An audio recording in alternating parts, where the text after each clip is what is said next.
Hello guys, मैं प्रदीप मौर्य अपने M2 classes channel पर वीडियो अपलोड करता हूं। आज हमारा टॉपिक है त्रिकोणमिति का अर्थ। त्रिकोणमिति का अर्थ क्या होता है? Meaning of trigonometry. अंग्रेजी शब्द के ट्रिग्नोमेट्री की व्युत्पत्ति ग्रीक शब्दों जैसे कि ट्राई जिसका अर्थ है तीन, गॉन जिसका अर्थ है भुजा। ट्राई का अर्थ है तीन, गॉन का अर्थ है भुजा और मेट्रोन का अर्थ है माप से हुई है। वस्तुतः त्रिकोणमिति में एक त्रिभुज की भुजाओं और कोणों के बीच संबंधों का अध्ययन किया जाता है। एक समकोण त्रिभुज है।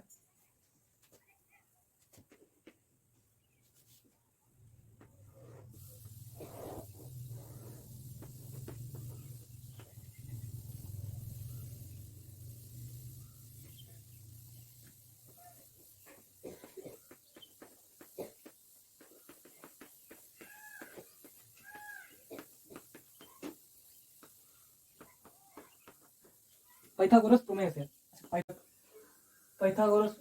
से पाइथागोरस प्रमेय क्या होती है कि कोई समकोण त्रिभुज हो तो उसके कर्ण का वर्ग शेष उसकी दोनों भुजाओं आधार और लंब के वर्गों के योग के बराबर होता है। कर्ण का स्क्वायर, लंब का स्क्वायर प्लस आधार का स्क्वायर, AC का स्क्वायर, BC का स्क्वायर प्लस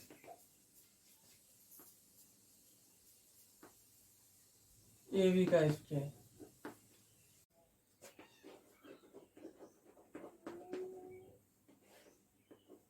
मितिक अनुपात। ये कोई संपूर्ण त्रिभुज है। अगर यदि कोण हम A लेते हैं तो कोण के सामने की भुजा लंब हो जाती है। ये कर्ण हो गई। कर्ण नहीं बदलती है लेकिन आधार और लंब बदलते रहते हैं। जैसे कि यहाँ पर हम न्यून कोण अगर A लें, यदि A को हम लें तो ये लंब हो जाएगा A के लिए ये लंब हो जाएगा और आधार ये हो जाएगा। लेकिन यहीं पर न्यून कोण यदि C लिया जाए तो वहां उसके लिए लंब ये हो जाएगा और आधार ये हो जाएगा। बिल्कुल कंफ्यूज नहीं होना है। जब C लेंगे तो आधार ये लंब होगा, जब C कोण लेंगे तो ये लंब होगा और ये आधार होगा। लेकिन जब कोण A लेंगे तो ये लंब होगा, ये आधार होगा। चलो साइन हम यहाँ पर A को लेंगे। साइन A बराबर क्या होता है? साइन A होता है लंब बटे कर्ण। लंब बटे कर्ण। तो साइन A लिया तो कोण A के सामने कौन सी भुजा है? BC लंब होगी क्योंकि कोण के सामने की भुजा लंब होती है। तो BC और कर्ण क्या होगा? AC। तो साइन A बराबर BC बटे AC। इसी प्रकार cos A बराबर cos A ये होता है आधार बटे कर्ण। क्या होता है? आधार बटे कर्ण।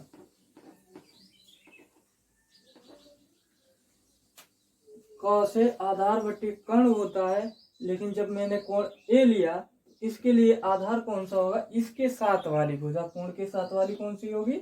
ये AB होगी आधार। और AC क्या होगी? कर्ण। कर्ण नहीं बदलता है लेकिन कोण बदलने पर आधार और लंब बदल जाए। यहाँ पर cos A बराबर क्या होगा? AB बटे AC। tan A में क्या होता है? जो सामने की भुजा यानी कि लंब जो होता है, लंब बटे आधार, लंब बटे आधार होता है, ये होता है tan A। tan A के लिए लंब बटे आधार, आधार tan A है, यहाँ पर tan C लिया जाए तो उसके लिए लंब क्या होगा AB और आधार क्या होगा, ऊपर कांड डिवाइड कर दे, नीचे भी BC बटे AC बटे AB बटे AC।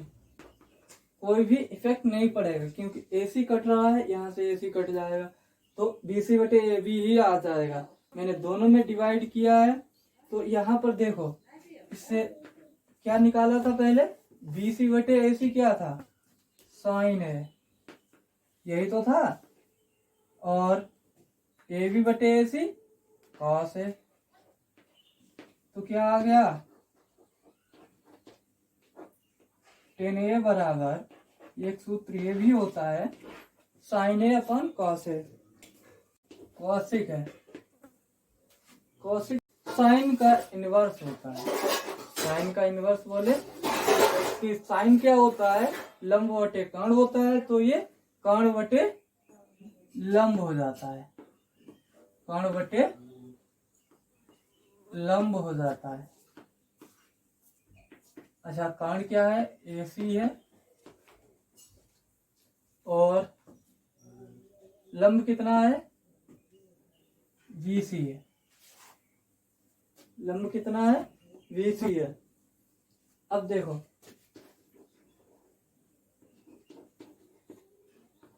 अगर AC को नीचे ले आए, नीचे मतलब BC से भाग दे दें तो क्या आ जाएगा, BC बटे AC, यही होगा।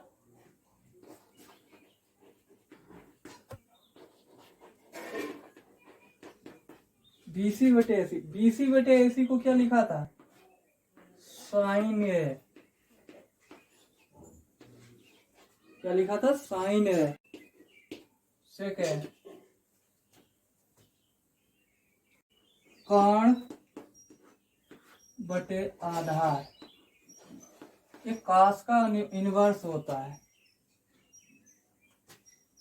देखो कास का इनवर्स होता है कर्ण बटे आधार। कर्ण क्या होगा, कर्ण क्या है, AC है, AB सेक A बराबर AC बटे AB। अब AC को डिवाइड कर दो, या ऊपर नीचे अगर हम डिवाइड करें फिर भी वही आता है, जैसे कि इसे नीचे ले आओ, या दूसरा तरीका यहाँ पर ये देखो, AC से ऊपर डिवाइड किया जैसे 10 वाले में, वैसे ही AC से नीचे डिवाइड किया। अब देखो AC से AC कट जाएगा, एक आ जाएगा, और ये नीचे AB बटे AC बच जाएगा। AB बटे AC क्या था, cos A, यही संबंध आया था। cot A, cot A होता है आधार बटे लंब, है AB और लंब BC है।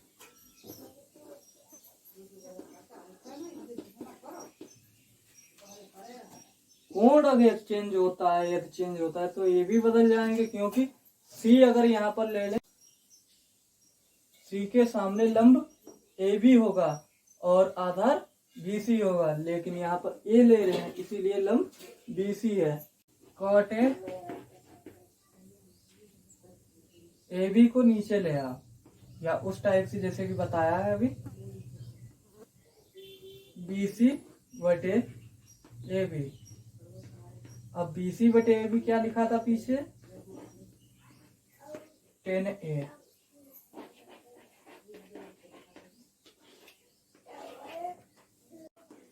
cos A के बराबर 1/sin A, और sec A बराबर 1/cos A tan A। cot A बराबर वन अपान याद कर लेना तीनों। Thank you for watching my video.